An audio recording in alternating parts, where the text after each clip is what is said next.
Dear students, आज का हमारा लेक्चर है साइटोप्लाज्म, साइटोस्केलेटन और न्यूक्लियस के बारे में।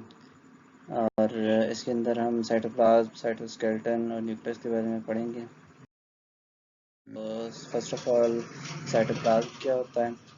जैसा कि यहाँ पर आपको बताया गया है कि साइटोप्लाज्म जो है वो is a semi viscous and semi transparent substance, यानी ये सेमी विस्कस है। सेमी विस्कस मीन्स ये हल्का गाढ़ा है, ये मुकम्मल गाढ़ा भी नहीं, हल्का गाढ़ा है, ये दरमियानी गाढ़ा। सेमी ट्रांसपेरेंट यानी ये ट्रांसपेरेंट मुकम्मल भी नहीं है, हल्का सा ट्रांसपेरेंट है। सब्सटेंस बिटवीन प्लाज्मा मेम्ब्रेन, यानी सेल मेम्ब्रेन जो है बाहर की तरफ सेल के, तो उसके अंदर मौजूद ये semi viscous semi transparent material है, या न्यूक्लियर एनवेलप के और सेल मेम्ब्रेन के दरमियान। तो सेल मेम्ब्रेन और न्यूक्लियर एनवेलप के दरमियान जो मटेरियल है सेमी विस्कस सेमी ट्रांसपेरेंट, उसको साइटोप्लाज्म कहते हैं। It contains water in which many organic molecules like proteins, carbohydrates, lipids are and inorganic salts are completely or partially dissolved। यानी इसके अंदर जो ये पानी रखता है, पानी में ऑर्गेनिक कंपाउंड जैसे प्रोटीन, कार्बोहाइड्रेट, लिपिड और इनऑर्गेनिक साल्ट्स जो हैं वो कम्प्लीटली या पार्शली तौर पर डिज़ोल्व होते हैं। नेक्स्ट यहाँ पर देख लें कि इसके फंक्शंस क्या हैं। तो फंक्शंस के अंदर लिखा हुआ है कि साइटोप्लाज्म का जो फंक्शन है वो ये है कि साइटोप्लाज्म प्रोवाइड करता है space for the long proper functioning of organelles, यानी जो ऑर्गेनेल्स हैं सेल के अंदर मौजूद, उनकी प्रॉपर फंक्शन मुकम्मल तौर पर काम करने के लिए जो स्पेस यानी जो जगह रिक्वायर्ड होती है वो देता है cytoplasm. And also act as the site of various biochemical reaction, यानी कई बायोकेमिकल रिएक्शन जो हैं उनको प्रॉपर तौर पर होने के लिए जो जगह है वो जगह साइटोप्लाज्म है। ठीक है, जैसे कि आगे जाके हम पढ़ेंगे कि जो रेस्पिरेशन है उसके अंदर भी साइटोप्लाज्म का रोल है। उसके अलावा जो फोटोसिंथेसिस है, फोटोसिंथेसिस के जो मटेरियल है उसके लाने और बाकी कई चीज़ें, उनमें भी ये जो साइटोप्लाज्म है उसका रोल होता है, जो हम चैप्टर नंबर 7 में पढ़ेंगे। और मेटाबॉलिज्म क्या होता है ये भी हम पढ़ेंगे तफसील से जब हम चैप्टर नंबर 6 को या 7 को डिस्कस करेंगे। तो मेटाबॉलिक रिएक्शंस के बारे में तफसील से पढ़ेंगे कि ऐसे रिएक्शन जिनमें कोई भी चीज़ बड़ी चीज़ छोटी चीज़ में टूट कर एनर्जी खारिज करती है, या छोटी चीज़ बड़ी चीज़ में कन्वर्ट होती है एनर्जी को जज़्ब करके। तो ये सारे के सारे रिएक्शन मेटाबॉलिज्म कहलाते हैं, ये मेटाबॉलिक रिएक्शन कहलाते हैं। और जैसा कि एग्जांपल दी है ग्लाइकोलिसिस की, ये रेस्पिरेशन का पहला स्टेप होता है और ये साइटोप्लाज्म के अंदर होता है, जिसके अंदर ब्रेक डाउन होती है ग्लूकोज की, और ये सेलुलर रेस्पिरेशन का हिस्सा है। ठीक है, और ये ग्लूकोज टूटकर एक कंपाउंड बनता है जिसका नाम आगे जाके पढ़ोगे पायरोविक एसिड। तो ग्लूकोज की ब्रेकडाउन से पायरोविक एसिड का बनना रेस्पिरेशन के अंदर, सेलुलर रेस्पिरेशन के अंदर कहलाता है ग्लाइकोलिसिस।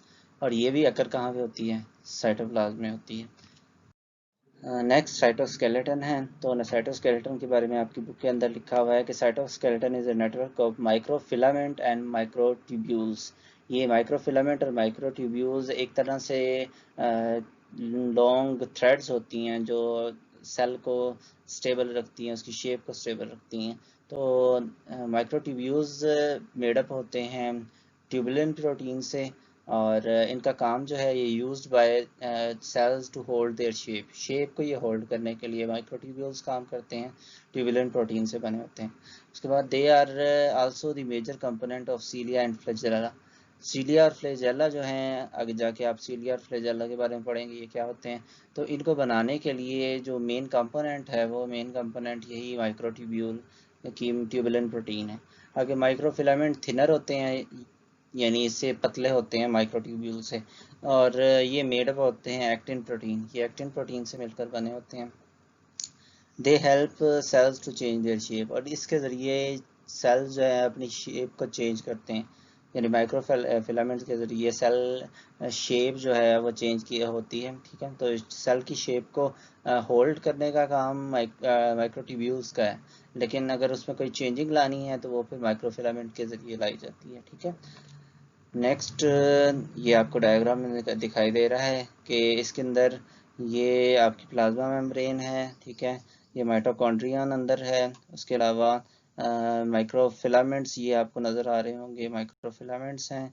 और ये जो कह लें थिक सा है, यानी ये थिक वाला हिस्सा है, ये माइक्रोट्यूब्यूल है। तो माइक्रोट्यूब्यूल ज़्यादा थिक होता है, माइक्रोफिलामेंट थिन होते हैं। ये थिन है, ये थिक है, और इनके ज़रिए ही जो सेल है उसकी जो स्ट्रक्चर है वो स्टेबल रहती है। ठीक है, नेक्स्ट आपका जो टॉपिक है सेल ऑर्गेनेलिज।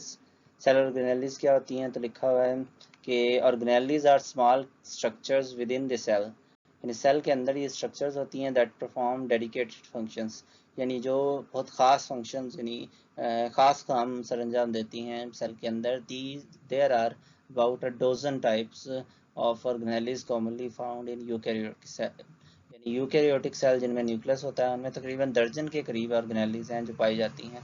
और we will go through the basic fact about important cell organelles. हम इस चैप्टर के अंदर जो बेसिक फैक्ट्स हैं यानी जो हकीकतें हैं, बुनियादी हकीकतें इन ऑर्गेनेलिज इंपॉर्टेंट सेल ऑर्गेनेलिज के बारे में वो देखेंगे, जिनमें ऑर्गेनेलिज के अंदर लिखा हुआ है कि the cell organelles are following.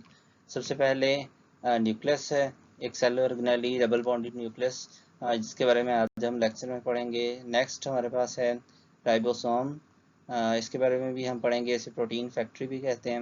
उसके बाद माइटोकॉन्ड्रिया, ये हमारी एनर्जी फैक्ट्री है यानी पावर हाउस है।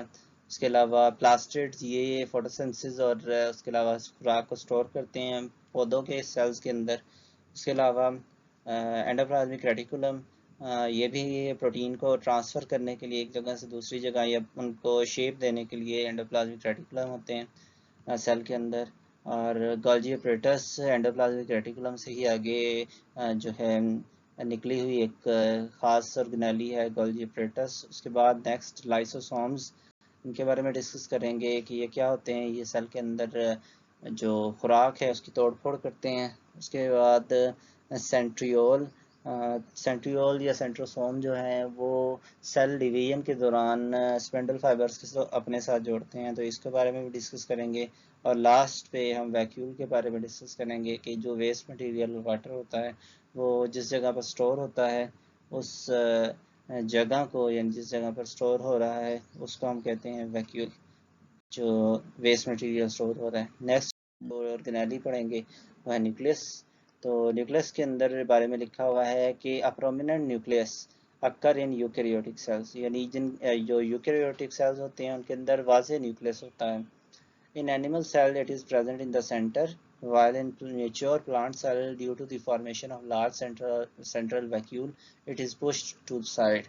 यानी एनिमल सेल्स के अंदर तो ये बिल्कुल सेंटर में होता है, लेकिन जो प्लांट सेल्स होते हैं जब मेच्योर हो जाते हैं तो वैक्यूल बड़ा होने की वजह से यानी वो पानी और साल्ट्स वाला जो कह लें एक वैक्यूल है, चेम्बर है, वो जब बड़ा सा हो जाता है तो उसकी वजह से ये पुश्ड टू साइड यानी एक साइड पे चले जाते हैं।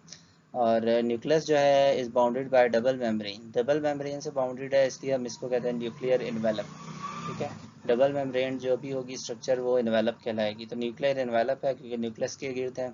आगे nuclear envelope contains many small pores that enables it to act as a semi permeable membrane. Nuclear envelope में कई पोर्स होते हैं, सुराख होते हैं जो सेमी परमिएबल मेम्ब्रेन के तौर पर इसको कह लें एक्ट करने के काबिल बनाते हैं।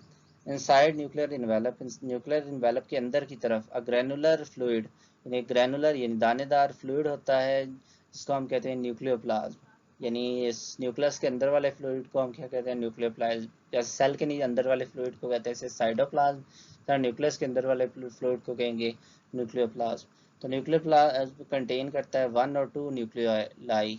न्यूक्लियोलाई क्या है? न्यूक्लियोलाई सिंगल न्यूक्लियोलस है।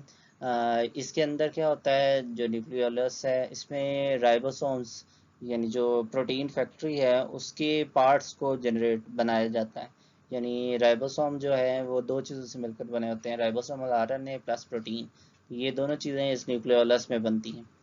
प्लस क्रोमोसोम है, तो क्रोमोसोम भी यहाँ पर मौजूद होते हैं, कम मौजूद होते हैं, इसके बारे में हम अगली स्लाइड में देखते हैं। ठीक है, तो एक चीज़ याद रखें कि न्यूक्लियोलस जो है इसके गिर्द कोई मेम्ब्रेन नहीं होती, ये न्यूक्लियस के अंदर मौजूद होता है, ये मेम्ब्रेन के बगैर होता है। लेकिन आगे आप फर्दर देखेंगे कि इसके भी दो पार्ट्स होते हैं, एक बाहर वाला पेरिफेरल रीजन होता है और एक इनर रीजन होता है। तो उसके अंदर भी ये राइबोसोमल आरएनए और प्रोटीन का फंक्शन है कि वो दोनों जगह पर लहदा बन रही होती हैं, और फिर वो दोनों वहाँ से निकलती हैं, न्यूक्लियस से बाहर आती हैं और बाहर आकर राइबोसोम में कन्वर्ट हो जाती हैं। तो आगे यहाँ पर देख लें, ये आपके सामने डायग्राम है। इस जो पीछे वाली डायग्राम थी उसको अगर तफसील से देखें तो उसके अंदर न्यूक्लियोलस दरमियान में सेंटर की तरफ एक डार्क स्पॉट था, और it is site where ribosomal RNA are formed and assembled as ribosome. तो वहाँ पर ये जो डार्क स्पॉट था उसमें राइबोसोमल आरएनए बनने के लिए जो चीज़ें हैं वो बनती हैं और फिर असेंबल्ड हो जाती हैं और क्या बना देती हैं, राइबोसोम बना देती हैं। और ये राइबोसोम जो है ये बाहर साइटोप्लाज्म में आके बनता है। ठीक है। नेक्स्ट, क्रोमोसोम और क्रोमेटिन में क्या फ़र्क है, 2 नंबर का शॉर्ट क्वेश्चन है। तो इसको देख लें कि लिखा हुआ है chromosomes are visible only during cell division. Cell division के दौरान क्रोमोसोम विजिबल होते हैं वाइल ड्यूरिंग इंटरफेज। लेकिन जो इंटरफेज है, जब इंटरफेज होता है उस टाइम नॉन डिवाइडिंग फेज, वो डिवाइडिंग फेज नहीं होता of the cell, they are in the form of fine thread like structure known as chromatin. यानी इंटरफेज सेल का वो फेज है जिस फेज के अंदर सेल डिवाइड नहीं हो रहा होता बल्कि डिवाइड होने के लिए अपने आप को प्रिपेयर कर रहा होता है, जिसके बारे में हम 5th चैप्टर में पढ़ेंगे। तो इंटरफेज के अंदर जो है सेल अपने आप को प्रिपेयर कर रहा होता है सेल डिवाइड करने के लिए, डिवीजन करने के लिए। तो उस टाइम थ्रेड लाइक स्ट्रक्चर होते हैं ये, जो मुकम्मल क्रोमोसोम नहीं होते उनको कहते हैं क्रोमेटिन। ठीक है। और क्रोमेटिन जो है फिर कंडेंस होता है जब सेल डिवीजन स्टार्ट होती है और वो क्रोमोसोम बन जाता है। और क्रोमोसोम कंपोज होते हैं डीऑक्सीराइबोन्यूक्लिक एसिड और प्रोटीन दोनों को मिक्स करके। ये जो प्रोटीन होती है यहाँ पर इसका नाम है हिस्टोन, HISTONE, हिस्टोन। ये हिस्टोन प्रोटीन जो है ये डीएनए के साथ मिलकर बड़े बड़े सब यूनिट्स बनाते हैं, और वो सब यूनिट्स बीड्स की तरह एक दूसरे के ऊपर बल खाते हुए क्रोमोसोम को पूरा जनरेट कर देते हैं, जिसकी अल्ट्रा स्ट्रक्चर हम 10th के अंदर पढ़ेंगे। वहाँ पर 10th का चैप्टर है हेरिडिटी के बारे में, तो उसमें क्रोमोसोम की स्ट्रक्चर जो है कैसे प्रिपेयर होती है क्रोमेटिन से, उसके बारे में तफसील से लिखा है। नेक्स्ट, यहाँ पर मेन चीज़ लिखी है कि prokaryotic cells do not contain prominent nucleus. जो प्रोकैरियोटिक सेल्स होते हैं उनमें कोई न्यूक्लियस नहीं होता प्रोमिनेंट। क्यों? क्योंकि उनके अंदर न्यूक्लियस की जो क्रोमोसोम है उनके बाहर कोई मेम्ब्रेन नहीं होती, इन्वेलप नहीं होता। तो there chromosome is made up of DNA only. उनका जो क्रोमोसोम है वो डीएनए से सिर्फ बना होता है, और वह सबमर्ज होता है, यानी वो धंसा होता है किसके अंदर, मुकम्मल तौर पर साइटोप्लाज्म में धंसा होता है। प्रोकैरियोट यानी जिनका न्यूक्लियस नहीं होता उनका डीएनए धंसा होता है साइटोप्लाज्म के अंदर। नेक्स्ट यहाँ पर ये देख सकते हैं आप जो न्यूक्लियस और न्यूक्लियोलस की डायग्राम और क्रोमोसोम क्या है।